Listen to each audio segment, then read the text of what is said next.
हर सफर हमें किसी मंजिल तक ले जाता है, लेकिन कुछ सफर इंसान को उसकी जिंदगी से ही दूर ले जाते हैं। आज ट्रैवल वर्ल्ड ऑनलाइन पर हम टूरिज्म की बात नहीं कर रहे। आज हम बात कर रहे हैं हमारे सफर की, जहां एक गलत फैसला एक गरीब परिवार की जिंदगी बदल सकता है। जागरूकता पुनर्प्राप्ति की दिशा में पहला कदम है। स्वागत है आपका इस विशेष पॉडकास्ट में। आइए शुरू कर। नमस्कार, welcome to today's episode of travel world online. दोस्तों, आज हम टूरिज्म से हटके, पर्यटन से हट करके एक बहुत इंपॉर्टेंट टॉपिक जो आज की जनरेशन के लिए बहुत इंपॉर्टेंट है, डी एडिक्शन। ये जो नई जनरेशन है, बहुत ज्यादा मात्रा में लोग नशे के आदी हो गए।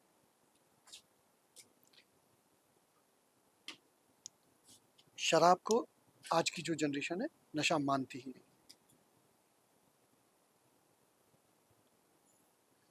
जीवन में, और नशा सिर्फ एक आदमी को खराब नहीं करता, पूरे परिवार को और पूरे समाज को खराब कर देता है, और वहां से वापसी आसान नहीं है। आज हमारे साथ एक ऐसी शख्सियत है जो पिछले 34 साल से निरंतर इसी काम में लगे हैं। डॉक्टर LP गुप्ता, आपने welcome to the studio with. आपने MSW की, PhD की, 600 से ज़्यादा सेमिनार्स की और 1000 से ज़्यादा लोगों को एडवाइस दी है, ऑन दिस कंसल्ट किया है, डी एडिक्ट की है। तो आइए आज उनसे जानते हैं ये एडिक्शन है क्या और ये कैसे शुरू होता है। गुप्ता, नमस्कार। नमस्कार। आप हमारे दर्शकों को बताएं कि ये एडिक्शन की शुरुआत होती कैसे है। एडिक्शन के बहुत सारे कारण हैं। जिज्ञासा बस भी लोग लेते हैं, आनंद के लिए लोग लेते हैं, थकान के लिए लोग लेते हैं, टेंशन और तनाव से बचने के लिए लोग लेते हैं, या जीवन शैली ऐसी होती है कुछ लोगों की, उसकी वजह से लेते हैं। और खासकर बच्चों में पीयर्स के दबाव में लोग लेते हैं। तो ये सारे कारण हैं नशे में आने के। लेकिन जब ही कोई भी व्यक्ति जब नशे के संपर्क में आता है और कोई भी मादक पदार्थ लेता है तो अच्छा महसूस होता है, यूफोरिया। जब अच्छा महसूस होता है तो वो फिर दोबारा लेने की कोशिश करेगा और बार बार लेने की कोशिश करेगा। और जब वो बार बार उस चीज़ को लेता है तो उसके अंदर टॉलरेंस डेवलप होता है, यानी जिस मात्रा में वो शुरू किया होता है, जो असर पहली बार उसे मिला हुआ होता है, उसी असर को पाने के लिए वो मात्रा बढ़ाता जाता है। और ये संकेत है कि टॉलरेंस डेवलप हो रहा है, और ऐसा करते करते वो डिपेंडेंसी डेवलप कर लेता है। डिपेंडेंसी को भी एडिक्शन बोलते हैं, निर्भरता को। मन और शरीर से वो उस नशे पे निर्भर हो जाता है, उसी निर्भरता को एडिक्शन बोलते हैं। आजकल डॉक्टर्स कहते हैं साहब ये एडिक्शन नहीं, ये बीमारी है। सो आप इसको बीमारी कैसे कह सकते हैं? जी, एडिक्शन की एक डिफिनीशन होती है, एडिक्ट की एक डिफिनीशन होती है जिसकी वह व्यक्ति एडिक्ट होता है जो नशा लेना शुरू कर देता है और चाह करके भी ना छोड़े और उसके इस व्यवहार से बहुत सारी समस्याएं पैदा हो जाए उस व्यक्ति के लिए, परिवार के लिए, समाज के लिए, तो उसको बोलते हैं एडिक्ट। और एडिक्शन को बीमारी कहा जाता है।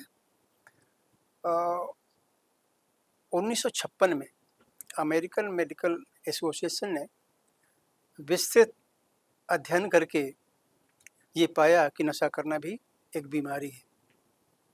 और बीमारी की जो उन्होंने बताया कि बीमारी क्यों कहेंगे इसको, इसे एडिक्शन को, कि बाकी अन्य बीमारियां हैं, टीबी की बीमारी है, एड्स की बीमारी है, और दूसरी तीसरी चौथी बीमारी, बहुत सारी बीमारी है। उन बीमारियों में जो 4 मानक, मतलब 4 बिंदु पाए जाते हैं, 4 तत्व पाए जाते हैं। जैसे कि मान ली एग्जाम्पल के तौर पर एड्स। पहला बिंदु है कि हम किसके संपर्क में आते हैं। एड्स का पेशेंट HIV ह्यूमन वायरस के संपर्क में आता है। दूसरा, फंक्शन को प्रभावित करना। फंक्शन को प्रभावित करना मतलब सिस्टम को, इंटरनल सिस्टम को प्रभावित करना। तीसरा, फिर उसके नुकसान होने लगते हैं। कोई बीमारी लग जाए, नुकसान क्या होता है इस पेशेंट को कि लास्ट में उसको बुखार होने लगेगा और सारी दिक्कतें होने लगेगी। बुखार है, दस्त हो सकता है, TB हो सकती है, कैंसर भी हो सकता है, ये सब सारा होता है। तो नुकसान तीसरा पॉइंट। और चौथा पॉइंट है लक्षण। बहुत सारे संलक्षण उसको बोलते हैं, सिंड्रोम बोलते हैं। बहुत सारे लक्षण एक ही साथ आ जाते हैं। तो ये 4 फैक्ट हैं, वायरस, सिस्टम को प्रभावित करना, नुकसान और लक्षण। ये 4 बिंदु सारी बीमारियों में होते हैं। ये 4 बिंदु एडिक्शन में भी पाए जाते हैं। इसलिए अमेरिकन मेडिकल एसोसिएशन ने इसे बीमारी बताया। किस किस टाइप की ड्रग्स जो बच्चे लेते हैं आज की तारीख में, और ये जो ड्रग्स की आप बात कर रहे हैं कि ये 4 लक्षण होते हैं, तो जो लोग ड्रग लेते हैं स्पेसिफिक, उनसे ये 4 लक्षण कैसे पाए जाते हैं, उसका कुछ हिंट बताएं आप। जी, लक्षण तो सारे ड्रग्स 7 मेजर तरह ड्रग्स जो आजकल हैं, मेजर ड्रग्स जो रहते हैं उसमें ज़्यादातर लड़के लेते हैं वो narcotic analgesic type of drug, जिसमें अफीम और अफीम से बने हुए जो नशे हैं, और कुछ सिंथेटिक भी हैं जो कुछ मिल करके बनते हैं। जैसे कि अफीम से उससे मॉर्फिन और कोडीन 14% 15% मॉर्फिन और 1 से 2% कोडीन निकाला जाता है, दवाई के लिए काम आता है। और जो इन्फीरियर क्वालिटी बचता है उसमें चूहा मारने की दवाई, यानी जहर, चूहा मारने की दवाई, अगरबत्ती का राख है, स्टार्च है, और ये धतूरा और ऐसी ही चीज़ें एक संबंधी 9 का अनुपात में ये लोग बनाते हैं, तो उसको बोलते हैं ब्राउन शुगर। स्ट्रीट नेम है स्मैक, और उसको तो अलग अलग नाम से, कोई सामान, कोई गांठ, कोई और नाम से पुकारते हैं जी। और ज़्यादातर तो ये लेते हैं लड़के। और स्टिमुलेंट टाइप ऑफ ड्रग जैसे MD बोलते हैं। MD एक क्रिस्टल होता है, सूंघ करके भी लिया जाता है और इनहेल करके लिया जाता है, इंजेक्ट भी करते हैं। मैथ है, उसका है, मैथ है, डेस्ट्रो है, और एम्फेटामिन, इस तरीके की को दवाइयाँ हैं जो ये मिसयूज करते हैं और नशे के लिए इस्तेमाल करते हैं। तो इनके लक्षण क्या होते हैं? इनके लक्षण सारे ड्रग्स अलग अलग हैं और उनके लेने के तरीके अलग हैं, उनका असर अलग है, और उनके लक्षण अलग हैं, उनके विड्रॉल अलग हैं, उनके इलाज, विड्रॉल से निपटने के तरीके अलग अलग हैं। ठीक है, स्टिमुलेंट टाइप की बात कर रहे हैं, आजकल स्टिमुलेंट टाइप ऑफ ड्रग ले रहे हैं लड़के ज़्यादा। तो उसमें उसकी खासियत होती है कि उसको लेने के बाद आदमी कॉन्फिडेंट महसूस करता है, खुश महसूस करता है, नींद नहीं आती, थकान नहीं आती, भूख नहीं लगती, और वो जीवंत महसूस करता है। तो इन गुणों की वजह से वो नशा करते हैं। लंबे समय का बड़ा नुकसान है उसका। अब उसका नुकसान क्या है लॉन्ग टर्म? लॉन्ग टर्म का नुकसान ये है कि पर्सन, उसमें सबसे बड़ी स्टिमुलेंट टाइप ऑफ ड्रग लेने में साइकोटिक दिक्कतें आती हैं, मानसिक बीमारियाँ, वो दिक्कत है। आदमी नपुंसक हो जाता है, हार्ट अटैक हो सकता है उससे, खासकर आदमी साइकोटिक बीमारी आती है उसको, और कभी भी उसको हार्ट अटैक हो सकता है। तो ये दिक्कतें हैं, और लंबे टाइम के लिए तो निश्चित रूप से साइकोटिक प्रॉब्लम हो जाएगा उससे। हमारे पास पेशेंट कई आए हैं। इसके अलावा आजकल गांजा करके कुछ जी बहुत जी जी रैम्पेंट है मार्केट में, तो क्या? गांजा, उसके बहुत सारे नाम है। गांजा है, मेरिजुआना, पॉट, ग्रॉस, विड, बहुत सारे नाम हैं इसके।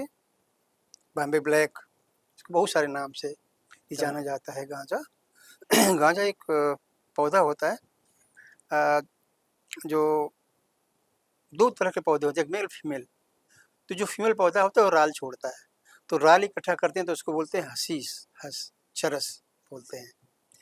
लीफ का वो ये भांग के तौर पे इस्तेमाल करते हैं, और जो बीज वाला फूल वाला होता है वो गांजा उसको बोलते हैं। तो आजकल केमिकल मिला के लोग देते हैं, और इसका तो सिर्फ और सिर्फ बीमारी है साइकोसिस बीमारी। आपके पास पिछले 10 साल से आप अपना क्लिनिक भी चला रहे हैं। जो बच्चे लेते हैं, जितना उनके पास, वो छोड़ना नहीं चाहते आसानी से, उनके पेरेंट्स, फैमिली, उसका इम्पैक्ट क्या मिलता है ओवरऑल, देखने को क्या मिलता है? जी, ये साइकेट्रिक बीमारी है। एडिक्शन एक साइकेट्रिक बीमारी है। साइकेट्रिक बीमारी में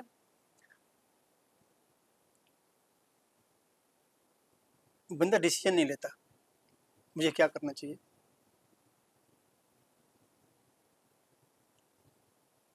और ये इसका नेचर है कि वो उसी में बने रहना चाहते हैं, और उसमें बदलाव नहीं चाहते।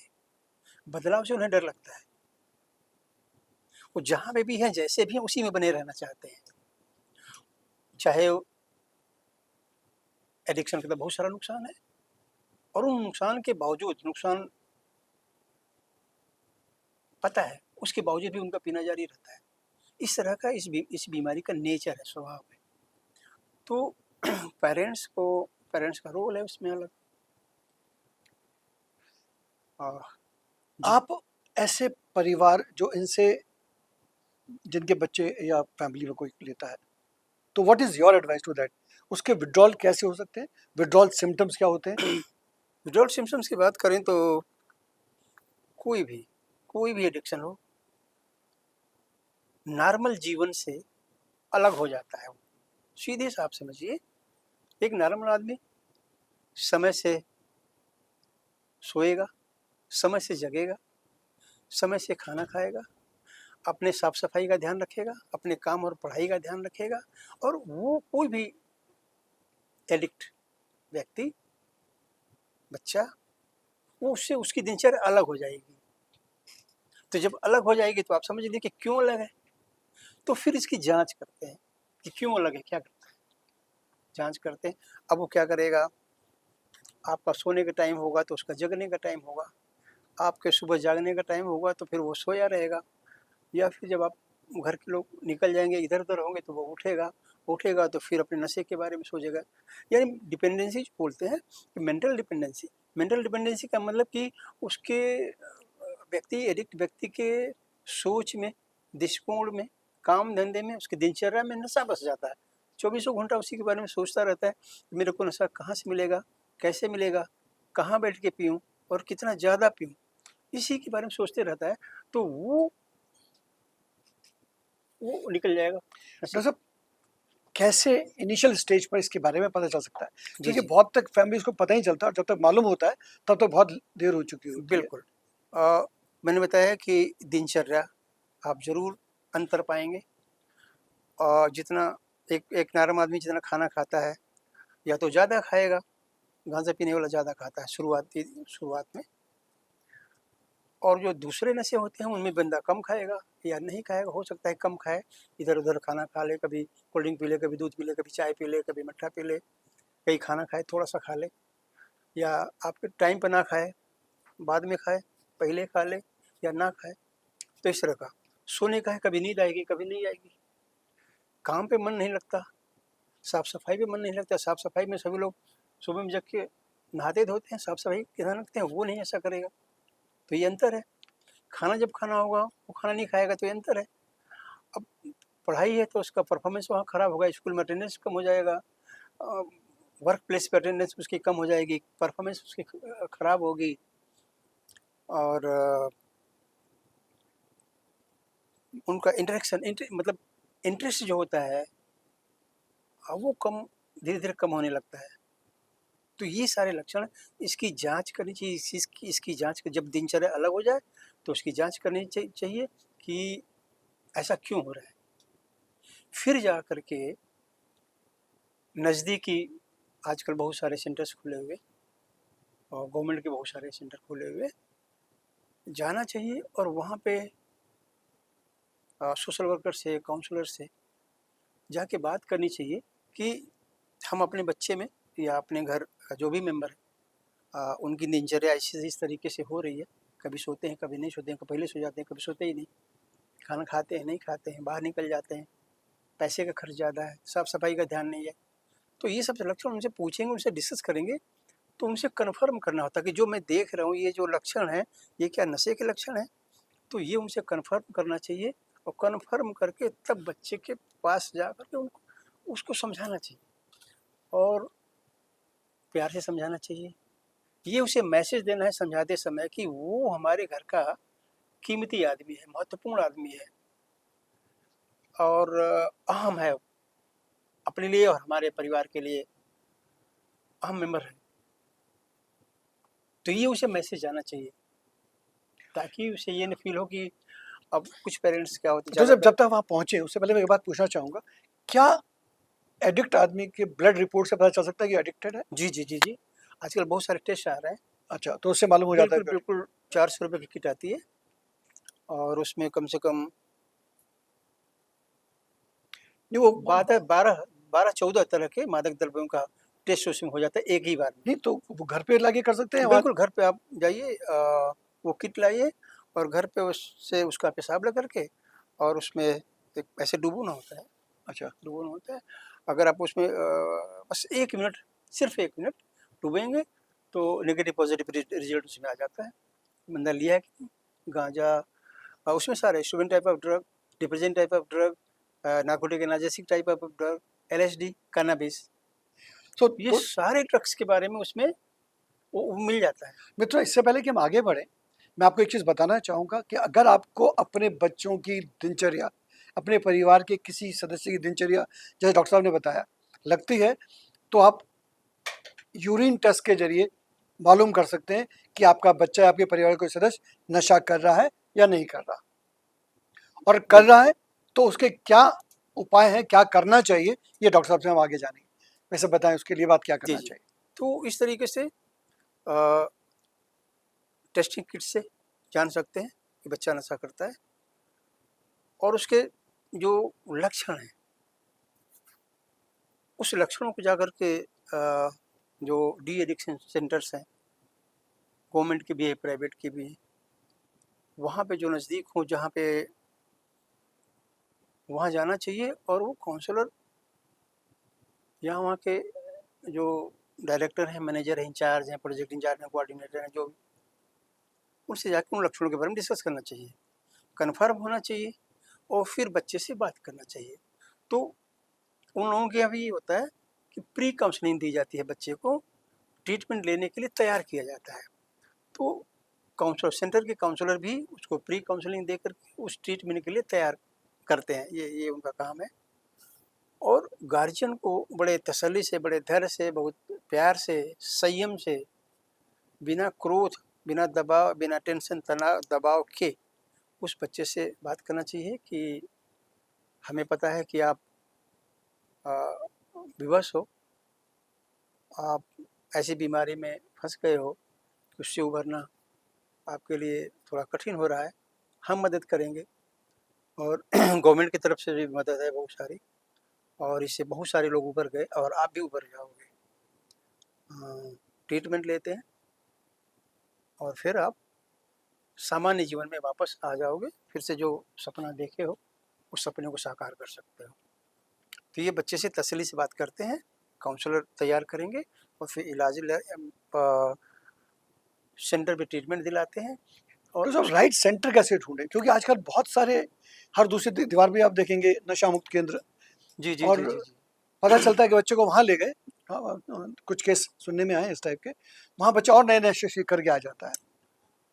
जी, जी, जी, जी। सबसे पहले ये देखना चाहिए कि जिस सेंटर, मतलब सेंटर का पता लगना चाहिए, सेंटर पे जाके बात करने से ही पता लगेगा।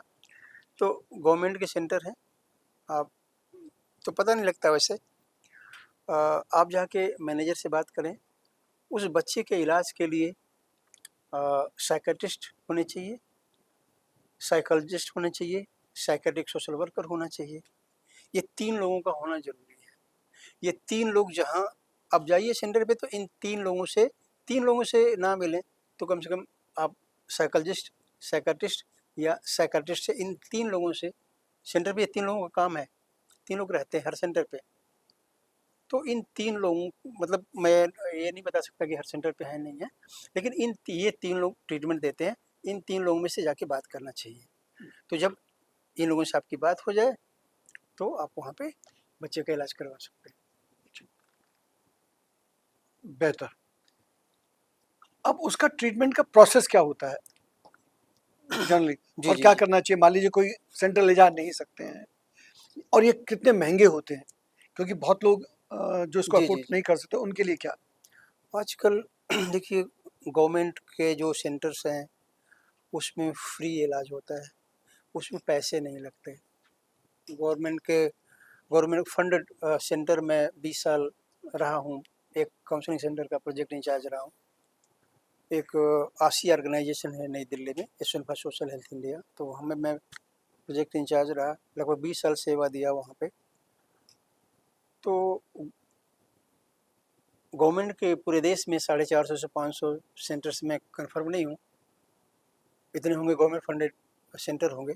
तो वहाँ पे पैसा नहीं लगता, खाने का पैसा नहीं लगता, ट्रीटमेंट का पैसा, मैंने किसी तरह का पैसा नहीं लगता वहाँ पे।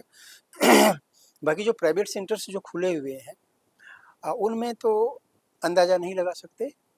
उसमें प्राइवेट वाले में कोई 5,000 में भी इलाज करता है, कोई 10,000 में भी इलाज करता है, और कोई 50,000 में भी इलाज करता है, कोई 2 लाख में भी इलाज करता है। तो अब उसमें सिर्फ हमें क्या चाहिए कि हम अपने लेवल पे जाएं और देखें कि साइकियाट्रिस्ट, साइकोलॉजिस्ट और साइकेट्रिक सोशल वर्कर ये 3 हैं। हाथ नीचे रखने से फेस पे जी आया था ना हाथ। जी। तो तो अच्छा, दूसरा अब बताएं कि ऐसे पेरेंट्स के लिए क्या एडवाइस करेंगे आप? पेरेंट्स के लिए एडवाइस ये है कि सेंटर पे जाके देखें, वहाँ पे मिलें, बात करें, और जैसा मैंने बताया अभी, तसल्ली हो जाए तो वहाँ पे बच्चों को अपने लेके? बच्चे को इलाज करवा सकते हैं।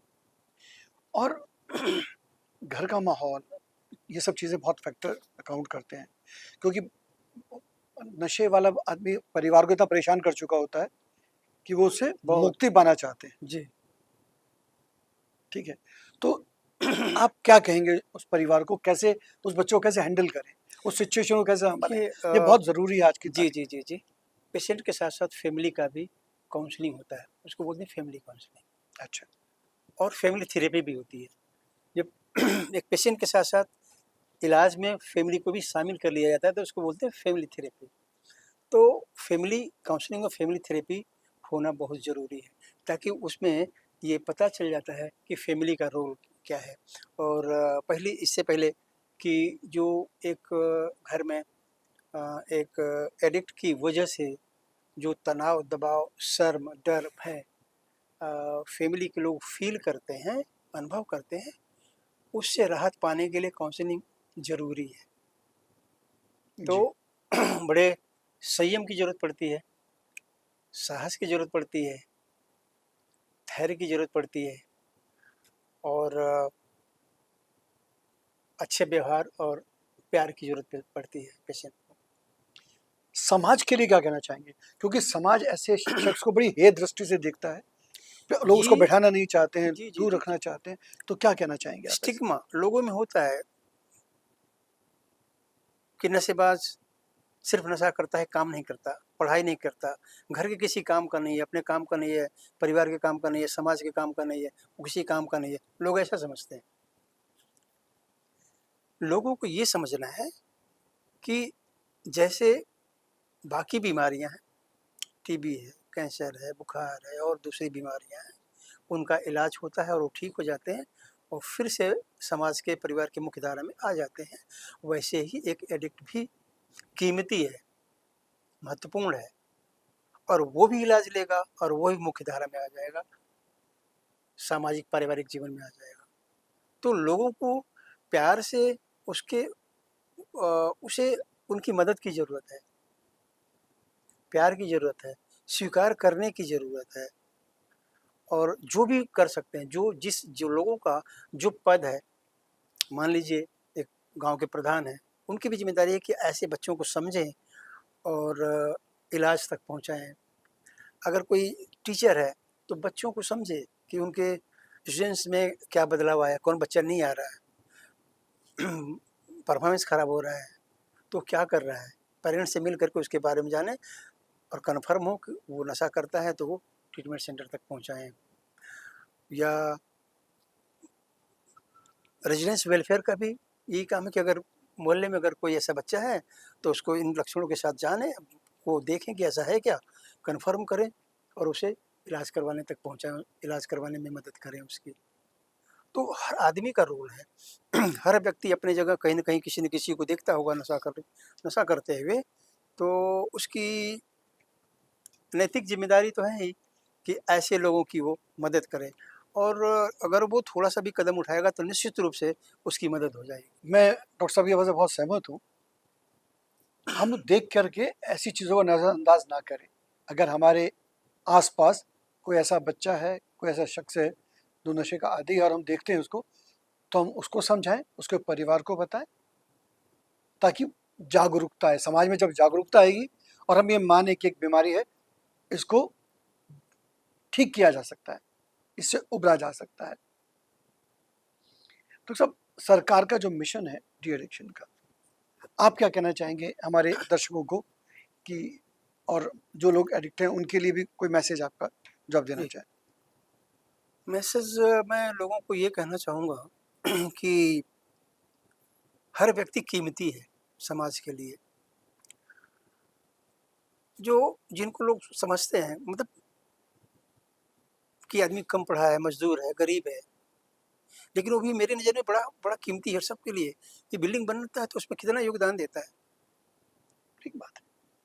और हमारी सुविधा में इन मज़दूरों का कितना योगदान है। बड़ी से बड़ी जो सुविधाएँ बनी हुई हैं, उनमें मज़दूरों का ज़्यादा हिस्सा है। सत्य बात। तो हर व्यक्ति कीमती है मेरी नज़र में और हर जान कीमती है। तो हर आदमी की मोरल ज़िम्मेदारी है कि वो नैतिक ज़िम्मेदारी है कि वो इनकी मदद करे और सबको कहीं न कहीं पता ही होता है कि नशे का इलाज कहाँ होता है, तो वहाँ तक उसको पहुँचाने की कोशिश करें और ज़्यादा से ज़्यादा अवेयरनेस होना चाहिए। इंडिया गवर्नमेंट बहुत काम कर रही है, ख़ासकर मतलब ये सरकार तो बहुत ज़्यादा काम कर रही है। मैंने बहुत काम किया है, जैसे कि हमने लगभग 6000 पेशेंट देखे होंगे और 1000 से ऊपर अवेयरनेस प्रोग्राम किया हो कम्युनिटी में, स्कूलों में मैंने किया, कम्युनिटी में किया, रेजिडेंस वेलफेयर में किया और मतलब इस तरह से बहुत किया डॉक्टर साहब मैंने। हम इससे पहले बंद करें, मैं लास्ट तक आपसे सवाल पूछना चाहूँगा, क्या ये ट्रीटमेंट घर रहकर किया जा सकता है? इलाज घर बैठ के किया जा सकता है?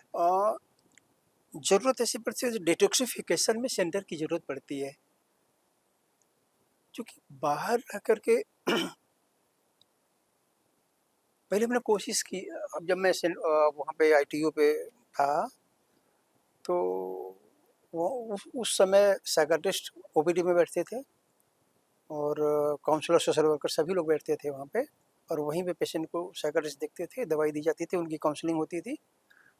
लेकिन बाहर रिज़ल्ट कम मिलता था, बहुत कम मिलता था और ऐसे बच्चे सहयोग नहीं करते बाहर ट्रीटमेंट लेने में, सहयोग नहीं करते। इसलिए ज़रूरी होता है कि 10 से 15 दिन कम से कम साइकियाट्रिस्ट के सुपरविज़न में, डॉक्टर के सुपरविज़न में वो डिटॉक्सिफ़िकेशन हो जाए, उनका कंफर्टेबल हो जाए। माने जो तकलीफ़ होती है नशा ना करने में, जो उन्हें तकलीफ़ होती है उसको विथड्रॉवल बोलते हैं। उस तकलीफ़ को 15 दिन में वो तकलीफ़ ख़त्म हो जाए।